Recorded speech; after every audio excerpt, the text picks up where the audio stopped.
नमस्कार।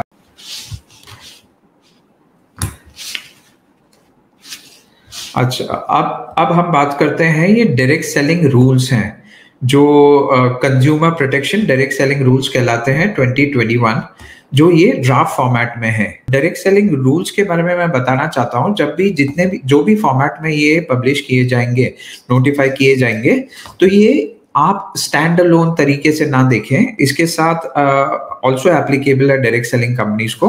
वो है कंज्यूमर प्रोटेक्शन एक्ट 2019, फिर इंडियन कॉन्ट्रैक्ट एक्ट, जो कॉन्ट्रैक्ट होता है डायरेक्ट सेलर्स और कंपनीज के बीच में या वेंडर्स के बीच में, फिर लीगल मेट्रोलॉजी का एक्ट रहता है, फिर आईटी एक्ट रहता है, सेल्स ऑफ गुड्स एक्ट रहता है, अगर प्रोडक्ट्स आपके फूड से रिलेटेड है तो एफएसएसआई का रहता है, ड्रग एंड कॉस्मेटिक्स एक्ट है आपके पास, बीआईएस रहता है, कोई कोई प्रोडक्ट्स पर बीआईएस एप्लीकेबल है।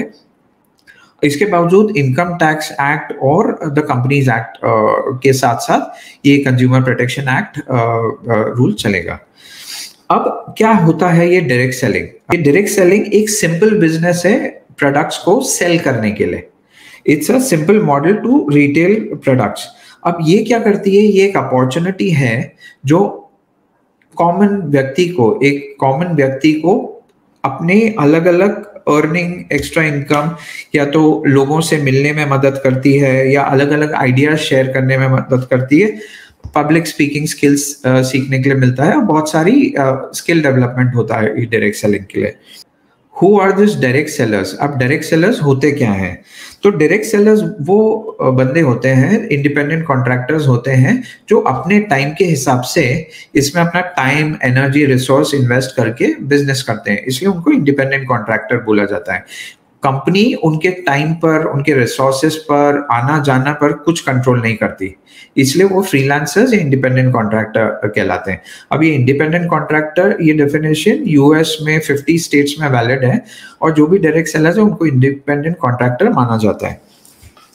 अब एक डायरेक्ट सेलर हो सकता है, एक सिर्फ रीसेलर ही हो सकता है, या तो वो एक कंज्यूमर भी हो सकता है और कस्टमर भी हो सकता है, या तीनों एक डायरेक्ट सेलर हो सकता है। मतलब डायरेक्ट सेलर जो इंडिविजुअल है वो या तो खुद प्रोडक्ट कंज्यूम करता है, पर काफी बार ऐसा होता है कि बहुत सारे प्रोडक्ट्स हैं वो खुद कंज्यूम नहीं करके आगे भी दूसरे लोगों को बेच सकता है, तो वो रीसेलर कहलाता है। अब ये अलग अलग टाइप्स ऑफ मॉडल्स क्या होते हैं डायरेक्ट सेलिंग में? बहुत सारे लोगों को ये लगता है कि डायरेक्ट सेलिंग सिर्फ मल्टी लेवल को बोलते हैं या नेटवर्क मार्केटिंग को बोलते हैं, या बहुत सारे नाम है, रेफरल मॉडल या अलग अलग नाम दिए गए डायरेक्ट सेलिंग को, उसको बोलते हैं। पर हकीकत में हम आपको ब्रेकअप बताते हैं। अब मार्केटिंग ऑर्गेनाइजेशन स्ट्रक्चर, अब जैसे आप काफी डायरेक्ट सेलिंग कंपनीज जो इंडिया में भी एक्टिव है और बाहर की कंट्रीज में भी है, उसमें डायरेक्ट सेलर्स, इंडिविजुअल्स दूसरों को रिक्रूट नहीं कर सकते या एनरोल नहीं कर सकते। उसमें जो भी कंपनी है वो प्रोडक्ट देती है, डायरेक्ट सेलर्स अपने या तो कंज्यूम करते हैं या तो अपने फ्रेंड्स और रिलेटिव्स को सेल करते हैं, और वो सिंगल लेवल होता है। तो जितना भी टैली होता है उस वीक का, उस मंथ का, उनको कमीशन कंपनी डायरेक्ट करती है। वो डायरेक्ट सेलर आगे किसी को रिक्रूट नहीं कर सकते। अब दूसरा होता है एक सिंगल लेवल मार्केटिंग ऑर्गेनाइजेशन, जिसमें डायरेक्ट सेलर्स जो रहते हैं, जो कंपनी के साथ जुड़ते हैं, वो एक पर्टिकुलर टाइम पीरियड के बाद वो अपने जैसे दूसरे डायरेक्ट सेलर्स को अपॉर्चुनिटी दे सकते हैं। अब वो डायरेक्ट सेलर्स सामान डायरेक्टली खरीदते हैं। सभी डायरेक्ट सेलर्स जो भी जनरेशन में हो या जो भी लेवल पर हो, वो सामान डायरेक्टली कंपनी से खरीदते हैं, पर जो कमीशन है वो जो फर्स्ट लेवल के डायरेक्ट सेलर्स है, जो डायरेक्ट है, कनेक्टेड है कंपनी से, उनको मिलता है only on their first level. तो उनको single level compensate marketing organisation structure बोला जाता है। और फिर आता है हमारा मोस्ट कॉमन रहता है जो multi level marketing organisation structure. अब multi level marketing organisation structure में एक डायरेक्ट सेलर दूसरे डायरेक्ट सेलर को इंट्रोड्यूस कर सकता है कंपनी में। जनरली ये कैसा होता है, ये सीक्वेंस कैसा होता है? सबसे पहले डायरेक्ट सेलर एक प्रोस्पेक्ट को अप्रोच करता है, उसको प्रोडक्ट पिच करता है, बताता है प्रोडक्ट के बारे में, वो प्रोडक्ट यूज करने लगता है। आगे चल के अगर वो डायरेक्ट सेलर मान लो केटर नहीं कर पा रहा वो प्रोस्पेक्ट को या वो कस्टमर को, तो वो बोलता है आप डायरेक्ट एनरोल कर लो हमारी डायरेक्ट सेलिंग कंपनी के साथ। अगर आप एनरोल कर लोगे तो आपको डिस्काउंट भी मिलेगा, प्लस आप डायरेक्टली कंपनी से भी प्रोडक्ट्स मंगा सकते हैं। वो कस्टमर खुद रजिस्टर कर लेता है और डायरेक्ट सेलर बन जाता है, और वैसा आगे वो सीक्वेंस बढ़ता जाता है। तो वैसे करके multi level marketing organisation structure. इसके बाद common type of marketing organisation structure. अब काफी कंफ्यूजन है लोगों में कि कितने टाइप के मार्केटिंग ऑर्गेनाइजेशन स्ट्रक्चर्स रहते हैं, कि सिर्फ बाइनरी रहता है कि सिर्फ ट्राइनरी रहता है, कोई लोग जनरेशन बोलते हैं, कोई लोग यूनी लेवल बोलते हैं, वो सब कंफ्यूजन है। तो क्योंकि हमारे पास ये इंटेलिजेंस इसलिए रहती है क्योंकि हम हर हफ्ते इंडिया में 20 से 30 MLM कंपनी स्टार्ट होती है, पर हमारी जो टीम है रिसर्च टीम, वो 20 नई कंपनीज को हम स्टडी करते हैं हर हफ्ते, और उसके बाद ये सब क्लासिफिकेशन बनाए गए हैं। 2007 से हमारी कंपनी स्टडी कर रही है जो भी अलग अलग स्ट्रक्चर्स या अलग अलग टाइप की डायरेक्ट सेलिंग मॉडल्स को या MLM मॉडल्स को। अब marketing organisation structure based on front line में होता है सिंगल लेवल, सिंगल लेग। मतलब आपके नीचे अगर कोई बंदा ज्वाइन करना चाहता है तो एक डायरेक्ट हो सकता है, उसके बाद जितने भी बंदे आपके साथ ज्वाइन हो जाना चाहते हैं वो उनके नीचे और उसके नीचे और उसके नीचे। तो आपका फ्रंट लाइन सिर्फ सिंगल होता है। बाइनरी में आपका फ्रंट लाइन 2 होता है, ट्राइनरी में आपके फ्रंट लाइन 3 होते हैं।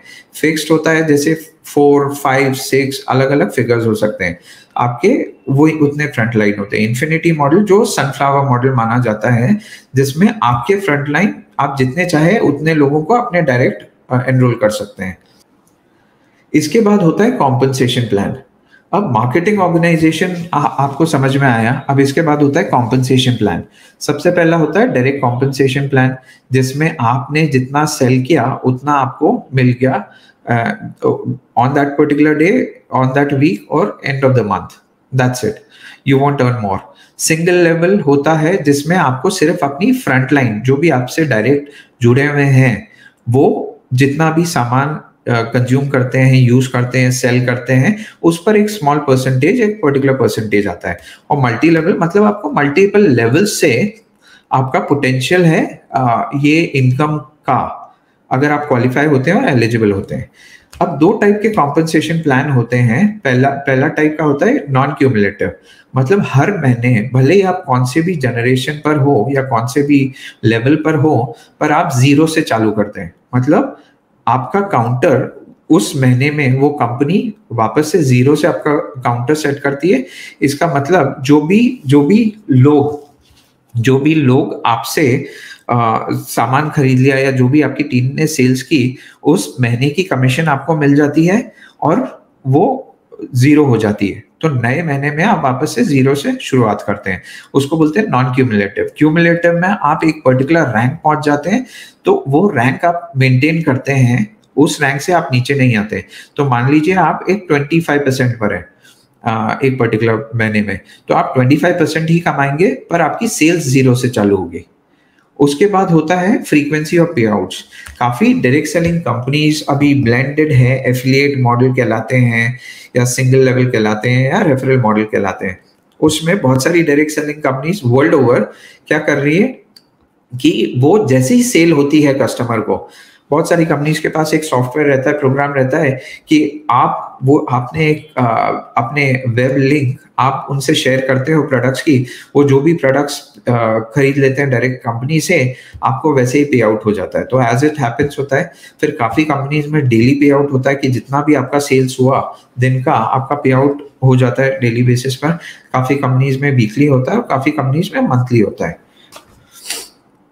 अब क्या कंफ्यूजन है, किसके कारण ये डायरेक्ट सेलिंग रूल्स की जरूरत थी या डायरेक्ट सेलिंग गाइडलाइंस की जरूरत थी? अब क्या हो रहा था कि हमने जब से डायरेक्ट सेलिंग समझी है, मैं 1999 में डायरेक्ट सेलिंग से एसोसिएट हुआ एज अ डायरेक्ट सेलर। जब मैं काम कर रहा था कंपनीज के साथ, कॉर्पोरेट्स के साथ, तो ये समझ में आया कि डायरेक्ट सेलिंग एक वेरी पार्ट टाइम बिजनेस है और जनरली अप्रोच आपको फ्रेंड्स और रिलेटिव्स को करना रहता है, और जो भी लोग आपको अप्रोच करते हैं वो भी फ्रेंड्स एंड रिलेटिव्स रहते हैं। नाउ क्या होता है, उस कारण से क्या हो गया, क्लैरिटी नहीं थी ये इंडस्ट्री में, और बहुत सारे अनस्क्रूपलस प्लेयर्स या स्कैम आर्टिस्ट ये कंपनीज चालू करने लगे। 2001 की बात है। तो बहुत सारे लोग ये शुरुआत करने लगे कि वो स्कैम कंपनीज चालू करने लगे।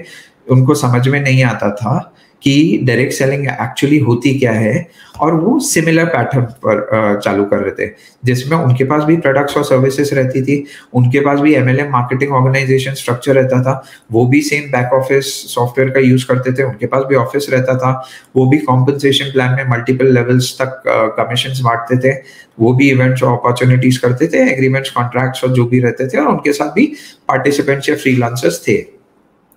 अब उसमें क्या हो गया कि पुलिस जब भी रिपोर्ट, ये बहुत सारी कंपनी शुरू होती थी और बंद हो जाती थी, और उसके कारण फिर पुलिस में कंप्लेंट जाती थी, क्योंकि बहुत सारे इसमें 2001-2002 में बहुत सारी कंपनीज थी जो सिर्फ कैश लेके, मतलब मनी रोटेशन का बिजनेस करती थी। उनके पास तो एक्चुअली प्रोडक्ट्स ही नहीं थे, पर वो multi level compensation plan use करती थी। तो इसीलिए लोगों को और लॉ एनफोर्समेंट एजेंसीज को समझ में नहीं आता था कि ये कंपनीज और जो डायरेक्ट सेलिंग कंपनीज अपने आप को बोलती है, जिसमें प्रोडक्ट्स हैं या बिना प्रोडक्ट्स की, उनमें फर्क क्या है, क्योंकि ये सब तो कॉमन एलिमेंट थे। और उसके कारण जब रिपोर्ट्स आती थी, तो जो डायरेक्ट सेलिंग, जो एथिकल सस्टेनेबल बिजनेस मॉडल्स करते थे, और उसमें कोई प्रोडक्ट की कंप्लेन आ गई या कुछ भी आ गई, तो उसमें डायरेक्ट सेलिंग कंपनीज पर एक्शन होने लगा। इसके कारण काफी लोग कंफ्यूज होने लगे। तो जो इंडिपेंडेंट कॉन्ट्रैक्टर्स या पार्टिसिपेंट्स थे, वो जाके इजी मनी स्कीम्स में चले जाने लगे। वो बोलते थे कि हम इतनी मेहनत क्यों करें, ये कॉस्मेटिक्स या फूड सप्लीमेंट्स क्यों बेचें, अगर हमको आसानी से पैसा मिल जाएगा ये कंपनी में, भले ही 3-4 महीने में बंद हो गई। और ऐसे से करके कंपनी शुरू होती रही, सर्विस प्रोवाइडर जैसे सॉफ्टवेयर वेंडर्स, ये वो सब शुरुआत करते गए वो। अब उस केस में क्या हो गया कि जो बाहर की इंटरनेशनल कंपनीज हैं जो डायरेक्ट सेलिंग करना चाहती है और इंडिया में आके, उन्होंने अपने प्लान्स होल्ड पे लगा दिया। दो रिसर्च करते थे, पर उन्होंने अपने प्लान्स होल्ड पे लगा दिए कि हम क्यों इन्वेस्ट करें ऐसी कंट्री में जहाँ कुछ क्लैरिटी नहीं है, और इसलिए फॉरेन इन्वेस्टमेंट्स पर स्टॉप लग गया था। अब तभी क्या हुआ कि है ना, स्कैमस्टर्स और बुलस्टर हो गए, जो स्कैम्स चलाते थे वो और बुलस्टर हो गए, और उन्होंने बोला कि क्यों ना हम 2-3 कंपनीज एक चालू करते हैं, और उन्होंने शुरुआत कर दी। तो 30,000 से लेके 5 लाख में डायरेक्ट सेलिंग कंपनीज या एमएलएम कंपनीज शुरू कर देते थे। अभी हालत ऐसी है कि 20 कंपनीज हर हफ्ते शुरू होती है, उसमें से 19 कंपनीज मनी सर्कुलेशन स्कीम होती है, जो मोबाइल एप्लीकेशन या वेबसाइट्स या किसी भी तरीके से लोगों को एंट्रैप करती है। काफी न्यूज़पेपर में उनके बारे में इंफॉर्मेशन आती रहती है। अब 2016 में जब गाइडलाइन आई, तब एक बहुत ही पॉजिटिव वाइब थी डायरेक्ट सेलिंग में कि हाँ, कुछ रिकग्निशन मिला, बहुत अच्छा हुआ। एक्चुअली लोगों ने, एसोसिएशंस ने, इंडिविजुअल्स ने बहुत हार्ड वर्क किया था, और फाइनली गवर्नमेंट ने सुना और बोला चलो, इतने सारे लोग, 60-70 लाख लोग अगर इसमें एंगेज्ड है, तो क्यों ना इसको रेगुलेट करने से पहले एक गाइडलाइन लिया है, जिससे एक आइडेंटिफिकेशन हो जाए स्कैम्स और डायरेक्ट सेलिंग के बीच में। अब स्कैम और डायरेक्ट सेलिंग के बीच में एक डिफरेंशिएशन क्योंकि आना था, पर अनफॉर्चुनेटली थोड़ा सा कंफ्यूजन हो गया, और क्योंकि ये कॉमन पर्सन को समझ में नहीं आई ये गाइडलाइन, क्योंकि इसमें काफी कॉम्प्लेक्सिटी थी, जिसके कारण सिर्फ एडवोकेट्स या लीगल पीपल ही समझ पाते थे इसको। तो इसके लिए ये थोड़ा ज्यादा बेनिफिट नहीं कर पाई हमारी इंडस्ट्री को। अब क्या है कि अभी हमारे पास, जैसे मैंने बताया, हफ्ते में 25 से 30 एमएलएम ऑपरेशन स्टार्ट होते हैं इंडिया में। हमारी कंपनी तो सिर्फ 20 को ही स्टडी करती है हर हफ्ते में, और 20 में से 18 या 19 स्कैम्स रहते हैं। तो क्या करने की जरूरत है? तो अभी हमारे पास आ गया है, अब मेन मुद्दे पर आ जाते हैं, द डायरेक्ट सेलिंग रूल्स का जो ड्राफ्ट है। अब क्या है ये रूल? ये रूल में अलग अलग सेफगार्ड्स हैं। अब ये सेफगार्ड्स किसके लिए है? कंज्यूमर्स के लिए या कस्टमर्स के लिए? जो सामान खरीदता है उसके लिए सेफगार्ड्स हैं। अब इसमें क्या है? कंज्यूमर्स के लिए सेफगार्ड तो है, बाइंग एक्सपीरियंस सेफ हो गया। दूसरा, कंज्यूमर्स को ये डायरेक्ट सेलर्स ने बताना जरूरी है कि मनी बैक गारंटी है प्रोडक्ट पर। उसके बाद कंज्यूमर्स को ये भी बताना ज़रूरी है, कस्टमर्स को ये भी बताना ज़रूरी है कि आप अगर कोई चीज़ से नाखुश हैं, तो मनी बैक गारंटी के बाद भी हमारे पास एक ग्रीवेंस रिड्रेसल सेल है। तो ये सेफगार्ड हो गया कंज्यूमर्स के लिए। इसमें डायरेक्ट सेलर्स के लिए भी काफ़ी सेफगार्ड है। जैसे इसमें सीधे से लिखा गया है कि फ्रंट लोडिंग अलाउड नहीं है।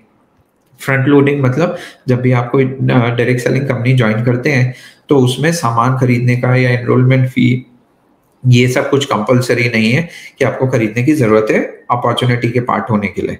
उसके बाद मनी बैक पॉलिसी है आपके पास, जिसमें कंपनीज़ डिसाइड कर सकती है। अभी तो टाइम लिमिट नहीं दिया है, जो पहले गाइडलाइंस में 30 डेज़ था, अभी टाइम लिमिट नहीं दिया है, पर शायद वो 30 डेज़ हो जाएगा। पर फिर भी 30 डेज़ है from the date of delivery of the products, not from the date of invoice of the product, from the date of delivery of the products. उसके बाद स्कैम कंपनी जनरली जिस पर फोकस करती है वो है पे आउट्स ऑन रिक्रूटमेंट्स, तो ये भी अलाउ नहीं किया है जो कंज्यूमर प्रोटेक्शन एक्ट्स ने। अब इसके बाद क्या सेफगार्ड्स नेसेसरी है, तो कंपनीज के लिए एक सेफगार्ड होना बहुत जरूरी है। जो डायरेक्ट सेलिंग कंपनी है उसके लिए सेफगार्ड होना क्या जरूरी है कि उसमें थोड़ा सा एक कंपनीज को, जो डायरेक्ट सेलिंग कंपनीज है जो एथिकल बिजनेस कर रही है, उसको ये क्लैरिटी होनी चाहिए कि अगर हम पूरी तरीके से ये डायरेक्ट सेलिंग रूल्स फॉलो करेंगे, तो हमको जो प्राइस इन मनी सर्कुलेशन है या जो अलग अलग जो है प्रिवेंशन ऑफ मनी लॉन्ड्रिंग है, MPID है, TNPID है, महाराष्ट्र में MCOC है या गुजरात में GCTOC है, तो उसमें आप हमको ट्रबल नहीं कर सकते। ये इम्पोर्टेंट है। उसमें उसके बावजूद जो एक क्लैरिटी है जो लॉ एनफोर्समेंट एजेंसीज को ये देनी बहुत ज़रूरी है कि वो एक क्लैरिटी की जो डायरेक्ट सेलिंग कंपनीज और वो स्कैम्स में कैसे डिस्टिंग्विशन करे ऑफिसर्स। क्योंकि जब भी डायरेक्ट सेलिंग, एक क्लैरिटी, एक डॉक्यूमेंट होना ज़रूरी है कि ये कंपनी रजिस्टर है DPIIT में, और ये क्योंकि ये रजिस्टर है, अगर कुछ भी कंप्लेन है कंपनी की के लिए तो आप हमें फॉरवर्ड कीजिए। ये बहुत इंपॉर्टेंट है। उसके बाद और एक चीज बहुत अच्छी है, ये जो कंज्यूमर प्रोटेक्शन एक्ट में जो डायरेक्ट सेलिंग रूल्स में, कि इसमें mandatory registration of direct selling entity है। तो डायरेक्ट सेलिंग एंटिटी को मैंडेटरी रजिस्ट्रेशन करना है DPIIT के साथ, और वो रजिस्ट्रेशन नंबर प्रोमिनेंटली डिस्प्ले करना है वेबसाइट पर, ब्रोशर पर, ऑर्डर फॉर्म पर, और जो भी मार्केटिंग लिटरेचर पर। तो उससे मालूम चल जाएगा कि ये कंपनी जेन्युइन है कि नहीं, तो उससे कॉन्फिडेंस भी बढ़ेगा डायरेक्ट सेलर्स का। अब काफी कंपनीज होती है बाहर की कंट्री में, जो कंपनीज खुद लॉन्च नहीं होती है, पर वो क्या करती है कि प्रोडक्ट्स डायरेक्ट सेलर को बोलती है कि आप प्रोडक्ट्स खरीदो और इधर बेचो, एक बार टर्नओवर बढ़ जाएगा तो हम इधर लॉन्च करने का प्लान करेंगे। अब वो कंपनीज इधर बिजनेस नहीं कर पाएगी, क्योंकि अगर उनको बिजनेस करना है तो उनको एक ऑफिस सेटअप करना जरूरी है इंडिया में। तो ऐसे hit and run cases bye big companies will not be possible. अब उसके बाद जो फाइन ट्यूनिंग है वो भी थोड़ी सी जरूरत है। अब मैं वो शॉर्ट में कहूंगा क्योंकि आप काफी डायरेक्ट सेलर्स इधर जुड़े हुए हैं ये इस पर। फिर भी जो हमने रेकमेंड किया है, जैसे 30 days money back guarantee on goods, अभी money back guarantee on goods का डे स्पेसिफाई नहीं किया है। वेबसाइट पर जो गाइडलाइंस में बहुत अच्छी चीज कही गई थी, जिसमें उसने कहा गया था कि कॉम्पनसेशन प्लान भी होना चाहिए इलस्ट्रेशंस के साथ, वो ये डायरेक्ट सेलिंग रूल्स में नहीं है, तो वो भी हम रिक्वेस्ट करेंगे मिनिस्ट्री को उसको इंक्लूड करने के लिए। काफी कंपनीज क्या करती है कि अपार्ट फ्रॉम जो भी डिडक्शन TDS में होता है, वो एडमिन फी करके और बहुत सारी तरीके की फी करके डिडक्ट कर देती है अर्निंग्स में से। तो वो दिखाने के लिए सिर्फ 70% डिस्ट्रीब्यूशन या 30% डिस्ट्रीब्यूशन बोलती है at the highest level, पर end up doing 10-20% एडमिन फी या सर्विस फी में काट लेते हैं। तो वो क्लैरिफाई करने की जरूरत है उनको कि डिडक्शन कितने होंगे। अगर कॉम्पनसेशन प्लान में ही क्लैरिफाई करने में वेबसाइट पर जरूरी है दिखाना। उसके बाद website should have the name of and the brief profile of people, जो लोग मैनेजमेंट में हैं जो डायरेक्ट सेलिंग कंपनी में, उसका नाम और उनका ब्रीफ प्रोफाइल उस पर डालना बहुत जरूरी है। उसके बाद और एक क्लैरिटी हमें वो चाहिए, और रिक्वेस्ट किया है कि जो सेलेबल है वो फिजिकल प्रोडक्ट्स में समझ में आता है, पर जो सर्विसेज हैं, जैसे काफी ऑनलाइन ट्रेनिंग्स प्रमोट करते हैं, हॉलिडे पैकेजेस से बहुत सारी चीजें से प्रमोट करते हैं, तो उसमें सेलेबल की क्या डेफिनेशन है। और एक पॉइंट बहुत वैलिड है जो मिनिस्ट्री का, डीपीआईआईटी में रजिस्ट्रेशन करने का और डीपीआईआईटी में डायरेक्ट सेलर्स को भी रजिस्टर करने का, पर उसमें क्लैरिटी या थोड़ी ट्यूनिंग की जरूरत है कि कलेक्शन ऑफ डेटा कैसा होगा डायरेक्ट सेलर्स का, प्रोसेसिंग कैसा होगा और डेटा प्रोटेक्शन कैसा होगा, क्योंकि कोई भी डायरेक्ट सेलिंग कंपनीज के एसेट्स डायरेक्ट सेलर्स रहते हैं, तो अगर उनका डेटा कहीं गलत हाथ में पड़ जाता है तो मतलब काफी रिस्क रहती है, बिजनेस रिस्क रहती है, तो इसलिए वो प्रोटेक्शन कैसा होगा वो डेटा का, और कौन who will be responsible for the protection. अब सबसे पहली बात, सबसे इम्पोर्टेंट बात, जब डायरेक्ट सेलर्स, जब डायरेक्ट सेलिंग कंपनीज रजिस्टर करती हैं डीपीआईआईटी के पास या एप्लीकेशन देती है डीपीआईआईटी के पास, तो रजिस्ट्रेशन इशू करने से पहले प्रॉपर वेरिफिकेशन ऑफ डॉक्यूमेंट्स होना चाहिए, क्योंकि गाइडलाइंस के समय ऐसा हो गया था कि काफी स्कैम कंपनीज भी डायरेक्ट सेलिंग कंपनीज के साथ लिस्ट हो गई थी, और उसके इंटीग्रिटी जो वो लिस्ट की थी वो निकल गई थी, क्योंकि काफी पर पुलिस एक्शन भी हुए थे उसके बाद, और इसलिए वो प्रॉब्लम हो गया था। उसके बाद मैं अभी क्लैरिटी ये जो डायरेक्ट सेलर्स के लिए है उसकी बात कर लेता हूँ पहले, कि डायरेक्ट सेलिंग एंटिटी को क्या करने की जरूरत है। तो डायरेक्ट सेलिंग एंटिटी को नो पे आउट्स ऑन रिक्रूटमेंट्स, की पे आउट्स नहीं कर सकते रिक्रूटमेंट पर, फ्रंट लोडिंग नहीं कर सकते, किसी को बोल नहीं सकते कि आप इतना सामान खरीदिए, नो रजिस्ट्रेशन एंट्री और सब्सक्रिप्शन फीस, आप सब्सक्रिप्शन फीस या एंट्री फीस नहीं चार्ज कर सकते, आप miss selling of products and opportunities तो नहीं कर सकते, आप किसी को क्लेम नहीं कर सकते, कंपनीज अपने वेबसाइट पर चेक्स डिस्प्ले नहीं कर सकती, पे आउट्स डिस्प्ले नहीं कर सकती। उसके बाद material terms of participation, policies of participation आपके होना चाहिए, मतलब आपका कॉम्पनसेशन प्लान, आप कितना कॉम्पनसेशन डिस्ट्रीब्यूट करोगे कितने सेल पर, कोड ऑफ कंडक्ट, ये सब आप रिटन में अपने डायरेक्ट सेलर्स के साथ आपको शेयर करना जरूरत है। एग्जिट पॉलिसी या कूलिंग ऑफ पीरियड बोलते हैं, वो पेनल्टी के साथ नहीं होनी चाहिए। काफी लोगों से क्वेश्चन आया कि ये कूलिंग ऑफ पीरियड क्या जरूरत है, क्योंकि ज्वाइनिंग भी फ्री है और मनी बैक वारंटी भी है 30 डेज की, तो ये कूलिंग ऑफ पीरियड 30 डेज का क्या जरूरत है। पर इसमें क्या होता है कि ज्यादातर डायरेक्ट सेलिंग कंपनीज में भले ही मनी बैक गारंटी और ज्वाइनिंग फीस नहीं होती है, पर जो अर्निंग होती है डायरेक्ट सेलर की वो डायरेक्ट सेलिंग कंपनीज डिडक्ट कर लेती है अगर वो रिजाइन करना मांगते हैं एक पर्टिकुलर टेन्योर से पहले, तो इसलिए वो कूलिंग ऑफ पीरियड तब काम आएगा। उसके बाद apart from that direct selling companies को जो भी स्टैट्यूटरी गाइडलाइंस है, जैसे पहले बताया था आईटी एक्ट है, इंडियन कॉन्ट्रैक्ट एक्ट है, कंपनीज एक्ट है, सेल ऑफ गुड्स है, वो सब फॉलो करना जरूरी है। अब कंपनी जो फॉर्मेशन रहेगा वो इनकॉर्पोरेटेड या तो कंपनीज एक्ट 2013 के अंडर रहेगा, या तो पार्टनरशिप एक्ट 1932 के अंडर रहेगा, या एलएलपी एक्ट 2008 के अंडर रजिस्टर करना पड़ेगा। प्रोप्राइटरी कंपनी आप लोग नहीं ऑपरेट कर सकते। जो भी कंपनी रहेगी उसका एटलीस्ट एक फिजिकल ऑफिस होना चाहिए इंडिया में। अब उसके कारण क्या हो गया, जैसे मैंने पहले बताया था कि बहुत सारी कंपनीज है स्पेसिफिकली स्कैम्स, उनका ऑफिस एड्रेस नहीं रहता था कुछ भी और वो ऑपरेट करते थे, तो अब पुलिस के लिए थोड़ा सा डिस्टिंक्शन भी इजी हो जाएगा। जो भी ट्रेडमार्क है, जो गुड्स के जो भी सेल हो रहे हैं, प्रमोट हो रहे हैं और उन पर कॉम्पनसेशन दिया जा रहा है, वो या तो ओन होना चाहिए डायरेक्ट सेलिंग कंपनी का, या तो मतलब होल्डिंग होनी चाहिए उसकी, या तो उसके पास लाइसेंस ही होना चाहिए, या तो फ्रेंचाइजी होना चाहिए। बहुत सारे स्कैम्स थे पहले जो काफी रेप्यूटेड ब्रांड्स के प्रोडक्ट्स अपने वेबसाइट पर डालते थे और मनी सर्कुलेशन ऑपरेट करते थे, तो वो टाइप की कंपनीज को डिस्करेज करने के लिए है।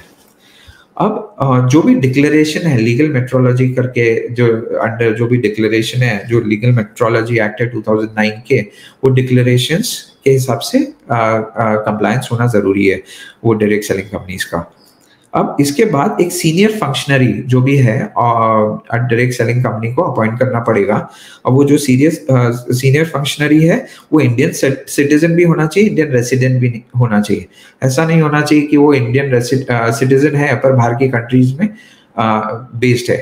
तो वो इंडिया में इसलिए होना चाहिए क्योंकि अगर कुछ इंक्वायरी आई किसी से, DPIIT से या किसी से भी, तो he should be physically present. अब वेबसाइट जो डायरेक्ट सेलिंग कंपनीज के होते हैं उस पर उनको मैनेजमेंट की डिटेल्स डालनी है, प्रोडक्ट की कंप्लीट इंफॉर्मेशन डालनी है, डिलीवरी चार्जेस कितने होंगे, down to all the details, terms and conditions क्या है, अगर मनी बैक गारंटी है उसकी, ग्रीवेंस रिड्रेसल मैकेनिज्म क्या है, apart from that grievance officer कौन है, उसका नाम क्या है, उसका फोन नंबर क्या है, उसका ईमेल आईडी क्या है, फिर लीगल नाम क्या है। काफी कंपनीज का ब्रांड नेम अलग होता है और लीगल नाम क्या होता है, अलग होता है। तो इसमें लीगल नाम भी वेबसाइट पर नोट करना बहुत इंपॉर्टेंट है। अपार्ट फ्रॉम हेड ऑफिस कहाँ है वो कंपनी का, ब्रांच ऑफिसेस हैं तो कहाँ है, कॉन्टैक्ट डिटेल्स कस्टमर केयर के, और ऑफिस और जो पेमेंट मोड्स हैं, terms and conditions, code of conduct, सब कुछ डालना जरूरी है। अब इसमें और एक चीज है जो इम्पोर्टेंट है कंपनीज के लिए कि जैसे किसी ने पब्लिक ने ग्रीवेंस रिड्रेस डाला, एक पब्लिक इंडिविजुअल ने ग्रीवेंस पोस्ट किया, तो उसको 48 आवर्स में एक नोटिफिकेशन एंड टिकट नंबर मिलना चाहिए और एक्नॉलेजमेंट मिलना चाहिए कि आपका ग्रीवेंस हमने रिसीव कर दिया, और उसको विद इन 30 डेज कंपनी को ये ग्रीवेंस सॉर्ट आउट करना चाहिए। अगर by any chance, by any valid reason अगर ये ग्रीवेंस सॉर्ट आउट नहीं हुआ तो कंपनी को एक वैलिड रीजन के साथ वो कस्टमर को इन्फॉर्म करना चाहिए इन रिटन। अब अपार्ट फ्रॉम दैट एक चीफ कंप्लायंस ऑफिसर भी होना चाहिए कंपनी के पास। जो भी डायरेक्ट सेलिंग कंपनी है उसके पास चीफ कंप्लायंस ऑफिसर होना चाहिए जो भी लॉज हैं उससे कंप्लायंस का देखें कि कंप्लाई हो रहा है कि नहीं, जो भी लॉज है इन्फोर्स है, कॉन्टैक्ट पर्सन होना चाहिए DPIIT के साथ। इसके बाद जो एक नोडल ऑफिसर भी होना चाहिए जो 24/7 अवेलेबल हो लॉ एनफोर्समेंट एजेंसी से अगर कुछ कॉल आया या कोऑर्डिनेशन के लिए, तो एक नोडल ऑफिसर भी होना चाहिए। अब अपार्ट फ्रॉम वेबसाइट पर ग्रीवेंस रिड्रेसल का कंपनीज के पास ऑनलाइन और ऑफलाइन दोनों मॉड्यूल्स होने चाहिए ग्रीवेंस। तो अगर किसी पब्लिक ने, इंडिविजुअल ने वॉक इन किया और उसको कोई भी ब्रांच ऑफिस में उसने वॉक इन किया तो उसको ग्रीवेंस का एक टोकन मिलना चाहिए जो उसका रेफरल टोकन रहना चाहिए, और जो भी फॉलो अप है वो सब प्रोसेस एक कंपनी ने प्रॉपर्ली सेटअप करना चाहिए। इसके बाद डायरेक्ट सेलिंग कंपनी जैसे करते ही हैं कि जो भी डायरेक्ट सेलर्स हैं उनका पूरा डेटा मेंटेन करना जरूरी है along with the KYC documents जो वो डायरेक्ट सेलर्स ने सबमिट किए हैं। अब जो भी है जो फेक, काफी डायरेक्ट सेलिंग कंपनीज है ई कॉमर्स पोर्टल्स पर ज्यादा होता है कि काफी फेक रिव्यूज डालते हैं लोग, खुद ही के प्रोडक्ट्स के खुद ही रिव्यूज डाल रहे हैं। तो वो फेक रिव्यूज नहीं डालने हैं अभी, और वो थोड़ा सा ध्यान देना है। अब एंटिटी जो कंपनी है, जो डायरेक्ट सेलिंग कंपनी है, उसको रिस्पॉन्सिबिलिटी दी गई है कि वो डायरेक्ट सेलर से विकैरियस लाइबिलिटी, अगर कोई भी डायरेक्ट सेलर ने डिफॉल्ट किया, कस्टमर को चीट किया या जो भी ग्रीवेंसेस आए या कुछ भी गलत इंफॉर्मेशन दी प्रोडक्ट के बारे में और उसको बेच दिया कस्टमर को क्योंकि डेस्परेट था सेल के लिए, तो वो लाइबिलिटी अभी डायरेक्ट सेलिंग कंपनी पर भी आती है कि वो कंपनी पर भी प्रॉब्लम आ सकता है। उसके बाद entity shall not promote spurious goods and services and should refund the amount paid to the customer if bought to notice. अगर कोई कंपनी से ने पहली चीज कोई भी स्पूरियस गुड्स, फेक गुड्स या जिस पर ज्यादा ओवर इंफॉर्मेशन, मिस इन्फॉर्मेशन देके बेचा गया, वो प्रोडक्ट्स बेचने नहीं चाहिए। अगर बेचा तो कस्टमर ने अगर ग्रीवेंस रेज किया तो उसको रिफंड देना चाहिए कभी भी। उसके बाद जो भी डॉक्यूमेंट्स नेसेसरी रहते हैं वो डॉक्यूमेंट्स कंपनीज को मेंटेन करना है। अब direct sellers, what are the compliance for direct sellers? अब direct sellers should not approach. बहुत सारे डायरेक्ट सेलर्स क्या करते हैं कि हम मार्केट रिसर्च करने आ रहे हैं तो हम आ जाते हैं और आपसे बात करते हैं, तो ऐसा बिना इन्फॉर्म किए, ठीक से इन्फॉर्म किए अपने पर्पस ऑफ विजिट आप विजिट ना करें। उसके बाद आप जो भी प्रोस्पेक्ट है या प्रोस्पेक्टिव कस्टमर है उसको गलत कमिटमेंट्स ना दें कि आपका सामान कल ही आ जाएगा, परसों ही आ जाएगा, जबकि आपको फुली मालूम है कि नहीं आ सकता। इसके बाद जो भी डायरेक्ट सेलर्स हैं वो आप खुद को आइडेंटिफाई कीजिए, जो भी प्रोस्पेक्ट के पास जा रहे हैं या जो भी कस्टमर के पास जा रहे हैं क्लियरली। और जब भी आप जाते हैं आपका आइडेंटिटी कार्ड जो इशूड होता है कंपनी से वो आप कैरी कीजिए। उसके बाद जब भी आप पिच कर रहे हैं कोई प्रोडक्ट को मार्केट करने के लिए कोई भी प्रोस्पेक्ट को, तो जो प्रोस्पेक्टिव कस्टमर है उसको क्लियरली बताने की जरूरत है स्पेसिफिकेशन, वो प्रोडक्ट के स्पेसिफिकेशंस क्या है, कहाँ बना है, डेट ऑफ डिलीवरी कब तक होगी, मनी बैक गारंटी का, कैंसिलेशन प्रोसेस क्या है और ग्रीवेंस पॉलिसी क्या है। तो ये सब चीजें आपको कस्टमर को बताने की जरूरत है। उसके बाद काफी कंपनीज में देखा गया है कि क्योंकि डायरेक्ट सेलर कंपनी ने खुद ने अपना मार्केटिंग मटेरियल नहीं दिया, तो डायरेक्ट सेलर्स ने खुद का अपना मार्केटिंग मटेरियल पब्लिश कर देते हैं, जो शायद ठीक से नहीं अप्रूव्ड होता कंपनी से, या ज्यादा गलत इंफॉर्मेशन हो सकती है। तो ऐसा ध्यान रखिए, और डायरेक्ट सेलर कोई भी ऐसी इंफॉर्मेशन पब्लिश शेयर मत कीजिए कस्टमर के साथ जो कंपनी ने अप्रूव नहीं की है। तो ओनली ऑफिशियल इंफॉर्मेशन जो कंपनी से आई है वो ही आप शेयर कीजिए। उसके बाद जो डायरेक्ट सेलर्स हैं, कोई भी एंटिटी से एनरोल हुए हैं, उनको भी DPIIT से एनरोल होना है, पर वो थोड़ा टर्म्स ऑफ डिस्कशन होगा कि या तो डायरेक्ट सेलर्स को करना है खुद, या तो डायरेक्ट सेलिंग एंटिटीज भी वो डेटा शेयर कर सकती है DPIIT के साथ, provided data will be secure that way. अब जो भी है इंपॉर्टेंट चीज, अब जॉइंट रिस्पॉन्सिबिलिटी क्या होती है डायरेक्ट सेलिंग एंटिटीज और डायरेक्ट सेलर्स की? ये होती है a prospective customer to be informed about the terms of purchase of goods. जैसे मैंने बताया, ये रेपिटेशन है। Marketing material should have candid information about the goods to help prospective customer. मतलब क्लियर इन्फॉर्मेशन होनी चाहिए, कुछ मिस रिप्रेजेंटेशन नहीं होना चाहिए प्रोडक्ट्स के बारे में। जो एक्सप्लेनेशन या डेमोन्स्ट्रेशन जो डायरेक्ट सेलर्स देते हैं कस्टमर को, वो कॉम्प्रिहेंसिव होना चाहिए, क्लियर होना चाहिए। और money back guarantee, after sale service, काफी प्रोडक्ट्स हैं जो इलेक्ट्रॉनिक्स हैं, उसमें आफ्टर सेल सर्विस आती है, वारंटी क्लॉजेस आते हैं, वो भी आपको एक्सप्लेन करना बहुत जरूरी है।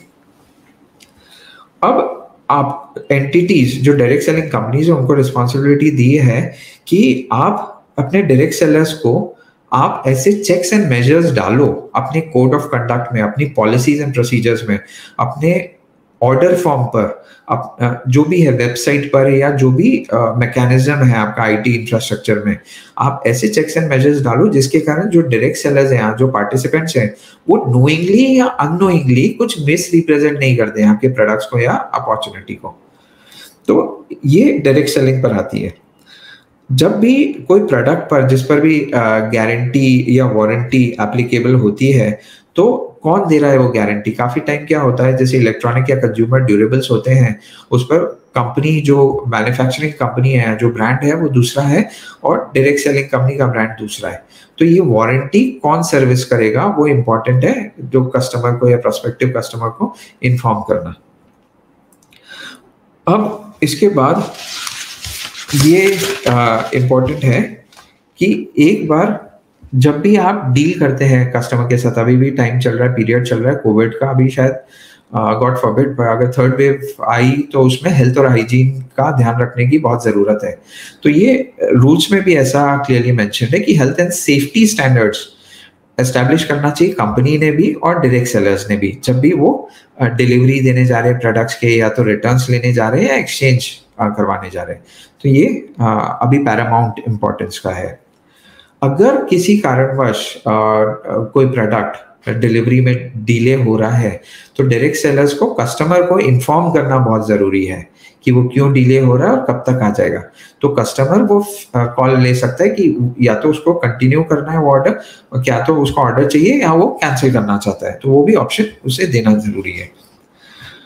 अब जो भी है काफी जो land provisions of legal metrology act 2009 to be followed.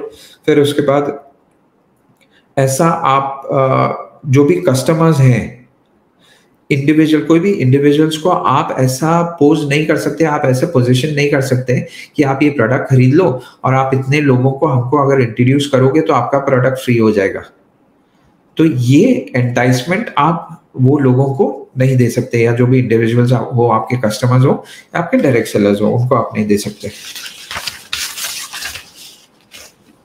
इसके बाद एक बहुत अच्छा पॉइंट आया है जो रूल्स में, जो डायरेक्ट सेलिंग कंपनीज के लिए अच्छा है, कि काफ़ी प्रोडक्ट्स जो ई-कॉमर्स पोर्टल्स पर मिल रहे थे, जिसके कारण अगर कोई डायरेक्ट सेलर जाते थे और वो कन्विंस करते थे वो प्रोडक्ट के बारे में कोई भी कस्टमर को, और वो प्रोडक्ट वो कस्टमर, प्रोस्पेक्टिव कस्टमर रिसर्च करता था ऑनलाइन और उसके ई-कॉमर्स पोर्टल्स पर सस्ते में मिल जाते थे, तो वो वहाँ से जाके खरीद लेते थे। अभी एज पर द रूल्स जो भी कंपनी है जिसको भी प्रमोट करना है ये प्रोडक्ट, भले ई कॉमर्स हो या दूसरी कंपनी हो, उसको जब तक डायरेक्ट सेलिंग एंटिटी से परमिशन नहीं मिल रहे तब तक वो डिस्प्ले या सेल नहीं कर सकती वो प्रोडक्ट्स को, इन शॉर्ट। अब इसमें जो मेजर कंफ्यूजन है, जो ऑफिशियल्स को भी होता है और हमको भी होता है कि मनी सर्कुलेशन स्कीम क्या होती है, पिरामिड स्कीम क्या होती है, ये जानना बहुत जरूरी है। अब मनी सर्कुलेशन स्कीम क्या होती है, जो डेफिनेशन के हिसाब से जाए तो वो बेसिकली पैसे इससे लिए, उसको दिए, बांटे, वो होता है। अब मनी सर्कुलेशन की जो डेफिनेशन है वो है एन अनसस्टेनेबल सेटअप। अनसस्टेनेबल क्योंकि अगर पैसा आना बंद हो जाएगा तो वो कंपनी बंद हो जाएगी, या तो पे आउट्स जो पहले के कमिटेड है वो बंद हो जाएंगे। तो an unsustainable setup dependent on new investments और परचेसेस। तो ये दोनों में होता है, या तो वो आप मनी का आदान प्रदान कैश से, या तो इवन प्रोडक्ट बेस्ड कंपनीज भी मनी सर्कुलेशन स्कीम्स हो सकती है। काफी हमने रीसेंट पास्ट में ये गाइडलाइंस आने के बाद काफी कंपनीज जो अनएथिकल प्रैक्टिस करती है उसमें ज्यादा कमिटमेंट देती है कि कॉम्पनसेशन प्लान में ज्यादा डिस्ट्रीब्यूट कर रही है then actually they can afford to, in form of a percentage per month. अगर आप इतने का सामान खरीदेंगे तो आपको हर महीने इतना परसेंटेज एक्स्ट्रा मिलेगा, वो मनी सर्कुलेशन। तो an unsustainable setup dependent on new investment purchases from by the investors और participants to honour the commitments given to earlier investors, participants और परचेसर्स। तो money circulation companies product based भी हो सकती है, या तो बिना प्रोडक्ट की भी हो सकती है, टोकन प्रोडक्ट्स भी हो सकते हैं। पिरामिड स्कीम क्या होती है? पिरामिड स्कीम के जो कॉन्सेप्ट या जो डेफिनेशन, जो शुरू में पिरामिड स्कीम्स इसलिए बोलते थे बहुत सारे मनी सर्कुलेशन एमएलएम ऑपरेशंस को, क्यों उसमें क्या होता है कि जो सबसे पहले जुड़ जाता है वो सबसे ज्यादा कमाता है, मतलब इक्वल अपॉर्चुनिटी नहीं होती।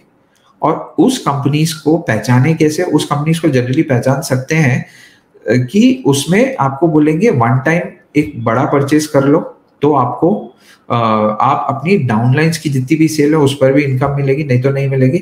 या तो आप पीरियोडिक परचेज हर महीने करीब 5,000 या 10,000 की परचेज नहीं करोगे तो आपको इनकम जो डाउनलाइन मार्केटिंग ऑर्गेनाइजेशन के परफॉर्मेंस है उससे नहीं मिलेगी। तो इस केस में क्या होता है, कंजम्पशन नहीं होता है, एंड कंज्यूमर को प्रोडक्ट नहीं जाता है, वो जाता है बेसिकली डायरेक्ट सेलर्स ही प्रोडक्ट स्टॉक करते हैं और फिर डिस्काउंट पर सेल करने की कोशिश करते हैं। तो होता है product based pyramids. So that ends my presentation for today. Best of luck, bye.